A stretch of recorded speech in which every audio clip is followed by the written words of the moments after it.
Ou c'est encore moi, votre frère, le frère Ecclésiaste Mwanza. En fait, aujourd'hui, j'aimerais un peu nous parler sur un sujet qui est intitulé Prêt à 20 ans. Pourquoi prêt à 20 ans? Parce que dans la vie, il arrive à un certain âge où nous avons les choix ou la nécessité. Pourquoi on a les choix? On a les choix parce qu'on a cette probabilité de choisir quelque chose qui est trop important, quelque chose vraiment que l'on aime choisir. Maintenant, la nécessité, ça devient quelque chose vraiment que tu dois choisir. Alors, de la Bible, je vais nous parler dans Nombre chapitre 1. Je prends directement le verset 3, la Bible déclare « Depuis l'âge de 20 ans et au-dessus ». Si on entre dans ce livre, c'est l'Éternel qui dit à Moïse de faire le dénombrement des enfants, de tous les enfants d'Israël, selon leur maison, selon leur famille, à partir des 20 ans. Moi, ce qui m'intéresse dans cette histoire, c'est les 20 ans. Et c'est à partir de 20 ans ou plus que je vais essayer un peu de parler. Pourquoi cet âge-là? À partir de 20 ans, d'abord, quelqu'un est capable de quitter la maison de ses parents. À partir de 20 ans, quelqu'un est capable d'aller étudier ailleurs, d'aller faire des études à l'étranger. À partir de l'âge de 20 ans, quelqu'un est mature, quelqu'un peut être stable, quelqu'un peut partir en guerre et ne plus jamais revenir. À partir de 20 ans, quelqu'un peut être capable d'aller faire le choix du mariage. À partir de 20 ans, quelqu'un peut terminer ses études et se chercher un job ou créer son propre entreprise à partir de 20 ans. Alors, c'est par là que beaucoup de gens ne sont pas conscients par rapport aux choses qui se passent dans le monde, surtout en ce qui concerne les réseaux sociaux. Souvent, beaucoup de gens prennent leur temps à utiliser TikTok, Facebook, WhatsApp. Tu peux voir quelqu'un qui prend toute la journée connecté sur les réseaux alors que la personne a 20 ans. C'est pourquoi vous allez voir quelqu'un qui danse sur les réseaux, il n'a rien à faire, il danse seulement, ça va être un homme ou une dame. À partir de 20 ans, souvent aussi chez les dames, il y a la pression du mariage qui arrive en jeu, qui entre en jeu. C'est pourquoi tu vas voir quelqu'un avait certains objectifs, il avait fixé à Dieu par exemple, il dira, moi j'aurai un tel homme, l'homme de ma vie aura telle qualité, il aura tel encore et tel autre. Mais lorsque la personne arrive à cet âge là-bas, souvent chez les dames, ça devient la pression, surtout aux personnes qui ont fait les études universitaires.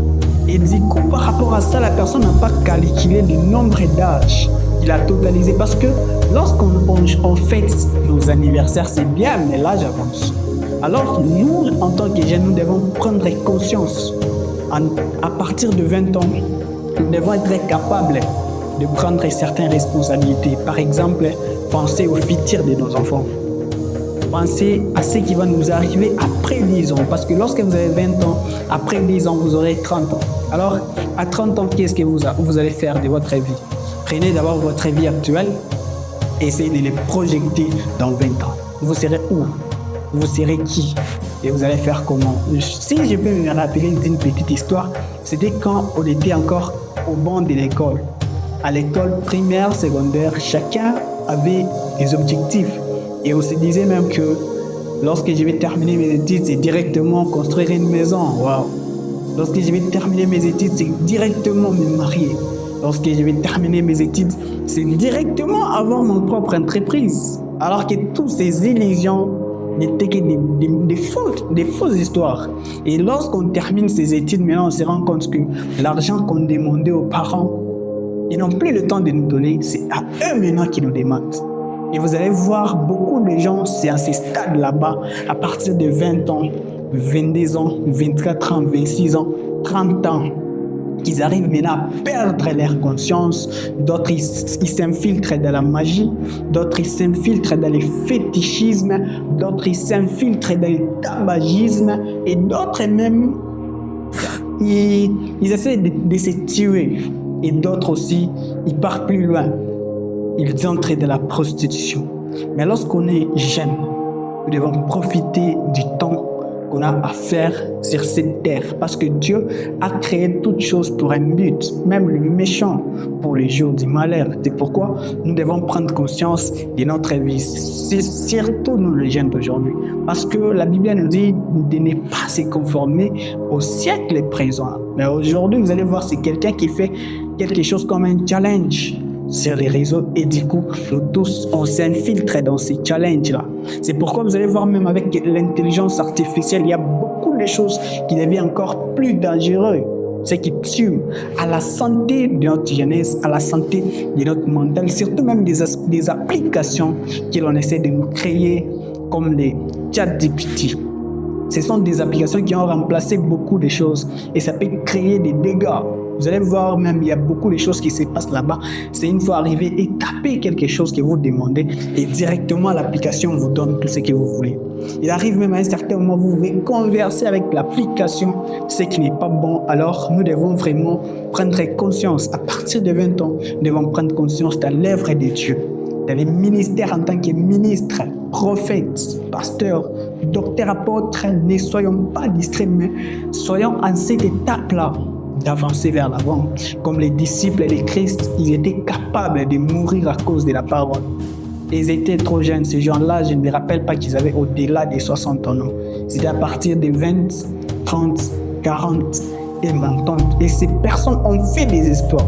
Et si nous voyons même Pierre, parmi les 12 apôtres, la personne qui avait coupé l'oreille de quelqu'un, lorsque le Christ est parti, le Saint-Esprit est descendu. Du coup, il a bouleversé le monde au travers de la prédication. Alors nous aussi, en tant que jeunes, ne nous sous-estimons pas.